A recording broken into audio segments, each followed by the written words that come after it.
હાલ આધાર કાર્ડને લઈને ખૂબ જ દુઃખદ ખબર સામે આવી રહ્યા છે। આધાર કાર્ડને સુરક્ષિત રાખવા અને તેના દુરુપયોગને રોકવા માટે એક મહત્વનું પગલું લેવામાં આવ્યું છે।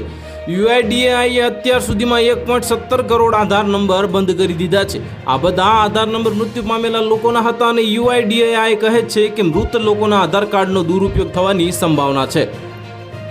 આનાથી કોઈ પણ પ્રકારની છેતરપિંડી, કૌભાંડ અથવા તો ઓળખ ચોરી થઈ શકે છે અને યુઆઈડીએઆઈએ બધા રાજ્યોને, કેન્દ્ર શાસિત પ્રદેશોને આ મામલે સક્રિય ભૂમિકા ભજવવા કહ્યું છે અને હવે સરકાર ઈચ્છે છે કે કોઈ વ્યક્તિનું મૃત્યુ થતાં તેને આધાર નંબર રદ કરવામાં આવે। હવે આ માટે મૃત્યુ પ્રમાણપત્ર આપતી વખતે તેને આધાર સાથે લિંક કરવું ફરજિયાત બનાવવામાં આવી રહ્યું છે અને યુઆઈડીએઆઈએ એક નવી સિસ્ટમ પર કામ કરવાનું શરૂ કર્યું છે, જેના હેઠળ મૃતક વ્યક્તિનું આધાર કાર્ડ તાત્કાલિક રદ કરવામાં આવશે। તેમનો આધાર નંબર કોઈ પણ સરકારી યોજના કે સુવિધામાં ફરીથી ઉપયોગમાં લઈ શકાશે નહીં।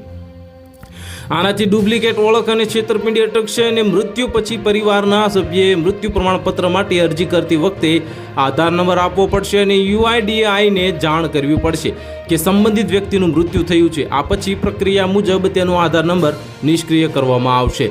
તો હાલ માટે આટલું જ। મળીશું નવી અપડેટ સાથે। જો તમને અમારા વિડીયો પસંદ આવતા હોય તો વિડીયોને લાઇક કરી દેજો, ચેનલને સબસ્ક્રાઇબ કરી બાજુમાં આવેલા બેલ આઇકનને દબાવી દો, જેથી તમને આવા સમાચારની અપડેટ મળતી રહે।